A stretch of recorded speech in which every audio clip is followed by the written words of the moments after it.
nko muringo gumwe ogwo kutungura oburisa n'obuhingi omu rukazo ab'ekibiina kya gavumenti ekya Uganda National Farmers Federation kireeteire abarisa n'abahingi omushomo gw'okubegyesa nk'okuba kubasa kwetungura barikukozesa looni ezi gavumenti yabateereireho kurabira omu banka ezirimu eya gavumenti eya Housing Finance Bank.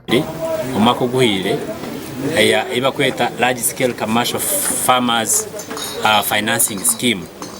Ejo ni programu nsya ya gavumenti aho gavumenti ekwenda kuha abarisa n'abahingi za looni zitine magoba, especially abantu ab'enitaka erya higuru ya acres 50.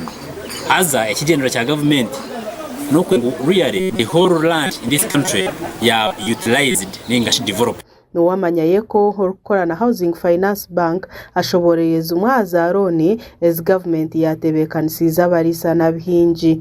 SCF ejo kuyizire bagera byomu all commercial banks. Commercial banks ntimayisa ngo ne banks which are regulated ningashi ezikuba supervised by Bank of Uganda.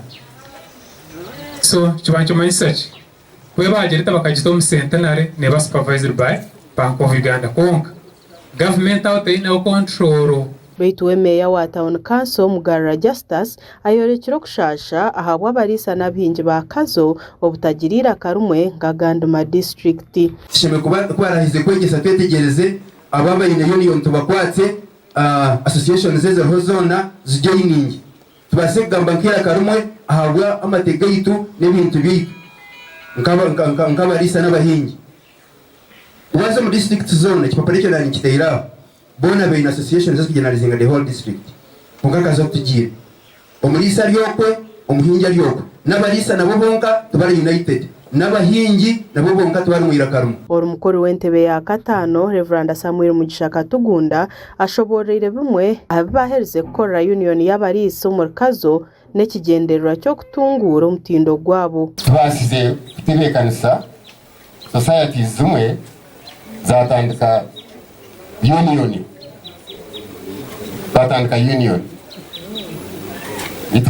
itukweza kazo tukagiguraha orero rubana makayija nambwe ntigiye kugihereza aho kutandikira union tuineho structures amajomu biri tigize nka union etandikiremo. Ori muhezi wa RDC Gasho Mushabe ashabira barikuza kwereza looni abarisa n'abahingi aba kugira amazima kandi baketegereza n'empinduka y'obwire.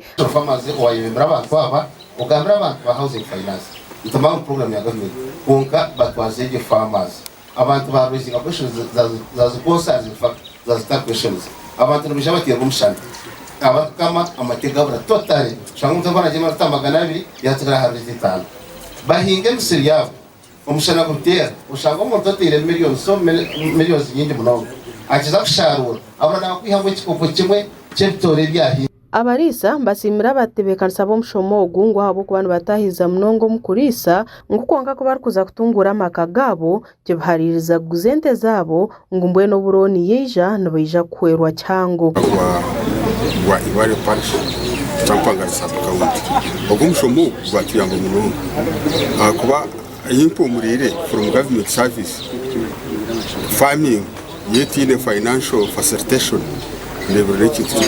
Gasha kwa sima na umeha wa Sky TV agenshonga omurkazo.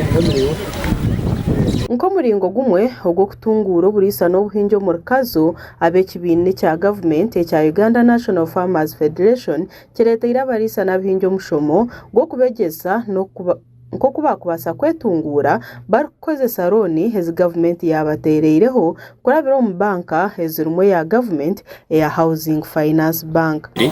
Omwaka oguhire ebakweta Large Scale Commercial Farmers Financing Scheme. Ejo ni programu nsya ya gavumenti aho gavumenti ekwenda kuha abarisa n'abahingi za looni zitine magoba, especially abantu ab'enitaka erya higuru ya acres 50.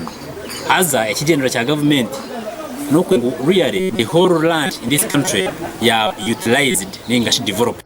nowamanyaye ko orukorana Housing Finance Bank ashoboreyeza umwaza roni as government yatebekanisiza abarisa n'abihingi SCF ejo kwizere bagera byomo all commercial banks. Commercial banks kimanyisa ngo ne banks which are regulated in English is kuba supervised by Bank of Uganda.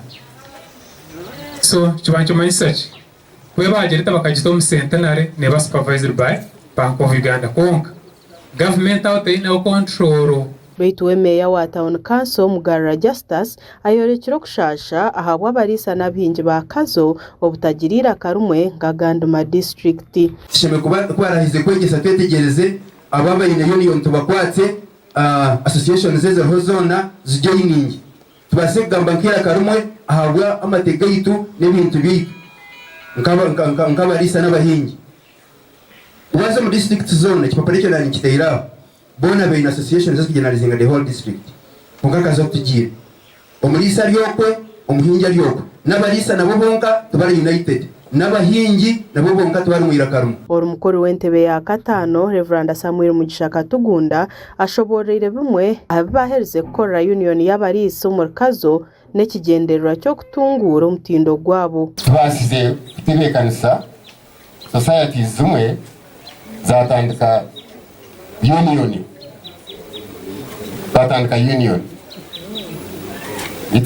itukweza Kazo tukagiburaha onere ubamna makayija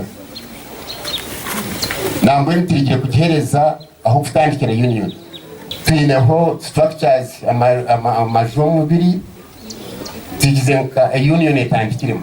Oriyo muhezi wa RDC Gasho Mushabe ashabira abarikuza kwereza roni abarisa n'abihingi aba kugira amazima kandi baketegereza n'empinduka y'obwire.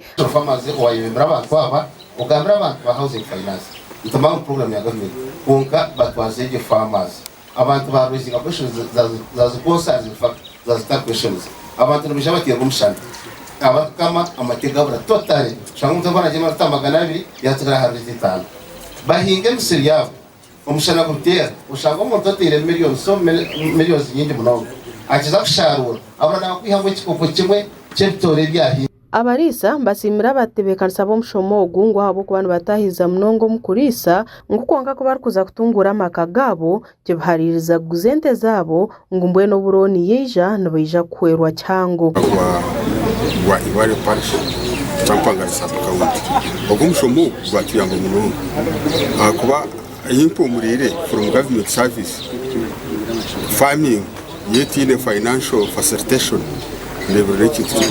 Gasha kwa sima na umeha wa Sky TV agenshonga umurkazo.